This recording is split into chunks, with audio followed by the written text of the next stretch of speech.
Good morning students. आज के standard परिवेश क्लास তোমরা দেখো তোমাদের দ্বিতীয় পাঠ পরিবেশের উপাদান তোমাদের পড়িয়ে দিয়েছিলাম এবং বাড়িতে নমুনা প্রশ্ন উত্তরগুলো তোমাদের পড়তে বলেছিলাম ও লিখতে বলেছিলাম।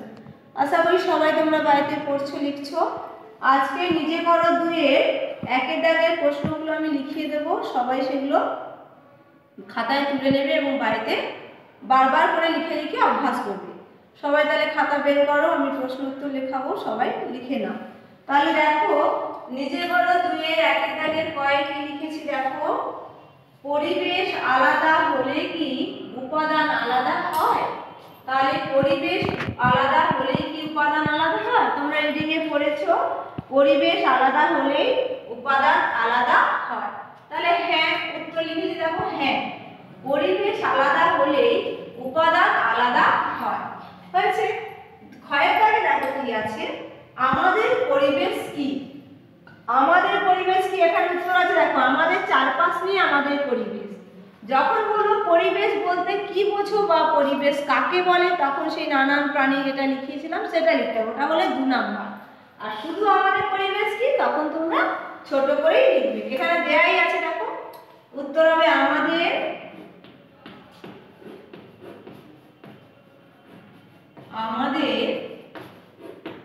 চারপাশ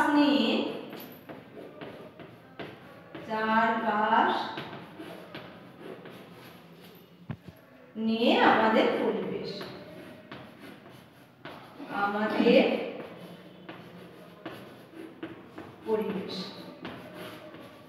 তোমরা কিন্তু সবাই খাতায় তুলে নেবে, নিয়ে বারবার করে বাড়িতে লিখে লিখে অভ্যাস করবে। তারপর দেখো গয়ের দাগে কি আছে, গয়ের দাগে আছে কিছু জিনিস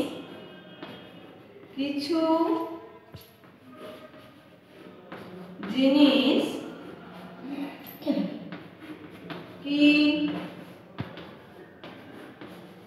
সব পরিবেশে একই থাকে? সব পরিবেশে একই থাকে? একই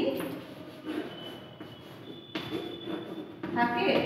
তাহলে দেখো কি আছে প্রশ্নটা, কি কিছু জিনিস কি সব পরিবেশে একই থাকে? তোমরা সবাই বলো, তোমরা তো রিডিং করেছো, তাহলে তোমরা সবাই জানো কিছু জিনিস সব পরিবেশে একই থাকে, তাই তো? তাহলে কি লিখবো?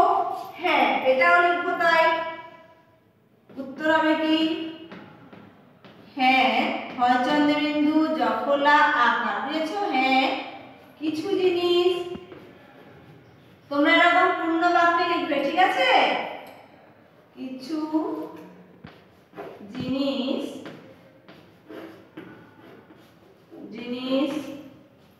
সব পরিবেশে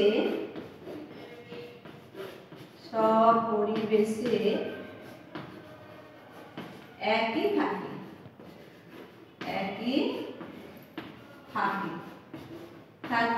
দিয়ে একটা হাইফেন দিয়ে গাছপালা। বুঝেছো?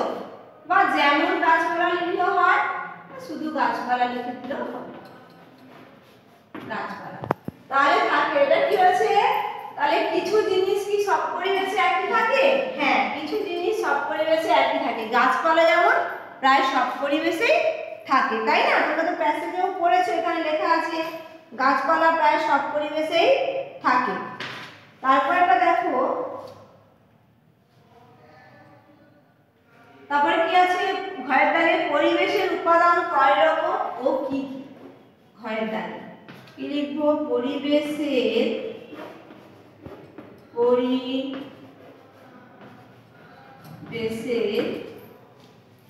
উপাদান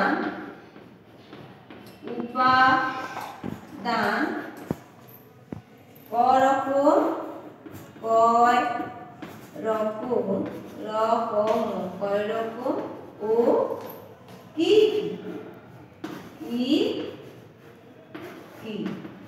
তাহলে এখানে উত্তর কি লিখবো? তোমরা পড়েছো পরিবেশের উপাদান 2 রকম, জীবিত মৃত। তাহলে এখানে লিখবো কি পরিবেশের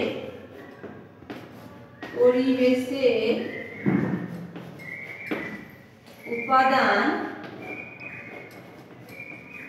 উপাদান দুই রকম, দুই রকম, দুই রকম।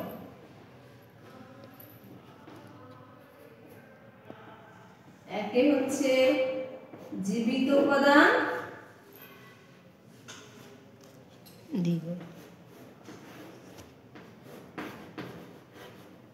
জীবিত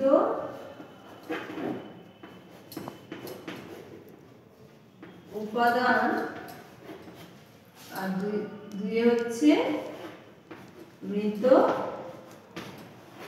উপাদান।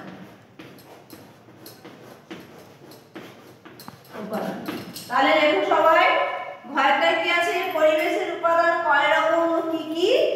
উত্তর হচ্ছে পরিবেশের উপাদান দুই রকম, এক হচ্ছে জীবিত উপাদান, দুই হচ্ছে মৃত উপাদান।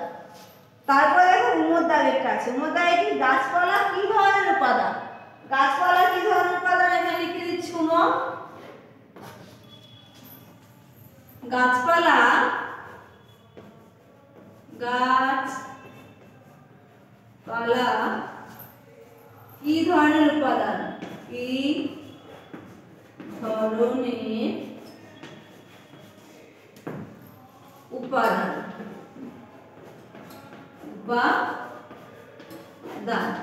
কি ধরনের উপাদান তোমরা বলো? গাছপালার কিন্তু প্রাণ আছে, তাই তো? গাছপালা জীবিত উপাদান। এই দেখো তোমাদের প্যাসেজে লেখাই আছে, এই যে জীবিত আর মৃত উপাদান। জীবিত উপাদান হলো নানান প্রাণী, গাছপালা, আর মৃত উপাদান তো ইট, কাঠ, বাড়িঘর। তাহলে গাছপালা কি ধরনের উপাদান? উত্তর হবে গাছপালা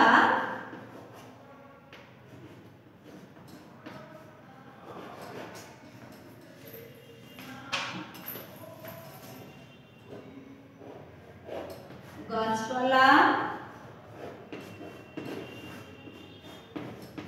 জীবিত উপাদান।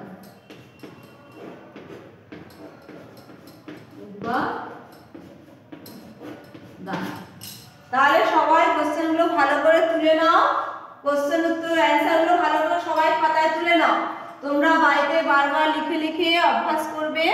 তাহলে দেখো কি আছে? পরিবেশের আলাদা, পরিবেশ আলাদা হলেই কি উপাদান আলাদা হয়?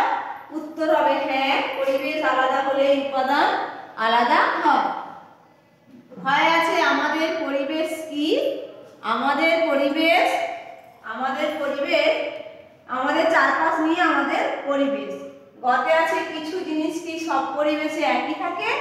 উত্তর হ্যাঁ, কিছু জিনিস সব পরিবেশে একই থাকে, যেমন গাছপালা। ঘরে আছে পরিবেশের উপাদান কয় রকম ও কি কি? উত্তর হবে পরিবেশের উপাদান দুই রকম, জীবিত উপাদান, মৃত উপাদান। উমতে আছে গাছপালা কি ধরনের উপাদান? উত্তর গাছপালা জীবিত উপাদান। তাহলে তোমাদের একের দাগে সব কোশ্চেন আনসারগুলো লিখিয়ে দিলাম। তারপরে দেখো তোমাদের তিনের দাগেটা একটু বলে দিচ্ছি, সবাই শোনো। তিনের দাগেটা দেখো, পরিবেশের উপাদান সত্য হলে দন্তস্ব, মিথ্যা হলে মি। তাহলে পরিবেশের উপাদান তিন রকম। তাহলে তোমাদের এটা পরের দিন লেখাবো, আজকে লেখাচ্ছি না, এমনি মুখে বলছি, একটু দেখো। পরিবেশের উপাদান তিন রকমের হয়, তোমরা বলো। একটু লিখিয়েছি পরিবেশের উপাদান কিন্তু দুই রকম, তাহলে এটা মিথ্যা হবে। তারপর দেখো ক্ষয় আছে পরিবেশের উপাদান দুই ধরনের, এটা হবে কি? তোমরা লিখবে হ্যাঁ সত্য। গাছপালা পরিবেশের মৃত উপাদান, মিথ্যা। গাছপালা পরিবেশের জীবিত উপাদান, সত্য। তাহলে এগুলো বাড়িতে সবাই ভালো করে লেখো, বারবার করে প্র্যাকটিস করো। তাহলে তোমাদের তিনের দাগটা লিখিয়ে দিই না নাকি? তাহলে একেটা সবাই লিখে নাও এটা। তাহলে আজকে থাক, আর লেখাচ্ছি না, নাহলে তোমাদের অসুবিধা হবে পড়তে লিখতে। সবাই তাহলে এটা ভালোভাবে বাড়িতে মুখস্থ করবে এবং লিখবে। আজকে তাহলে এই পর্যন্ত। পরের দিন তোমাদের আবার অন্য দাগের কোশ্চেন অ্যান্সার লিখিয়ে দেব। আমি যেই কোশ্চেন অ্যান্সারগুলো লেখাচ্ছি এগুলো কিন্তু বাড়িতে খাতায় ভালোভাবে তুলবে, প্রত্যেকে তুলে বারবার করে বাড়িতে প্র্যাকটিস করবে, নাহলে পরীক্ষায় কিন্তু তখন অসুবিধা হবে, পারবে না। আজকে এই পর্যন্তই। Thank you.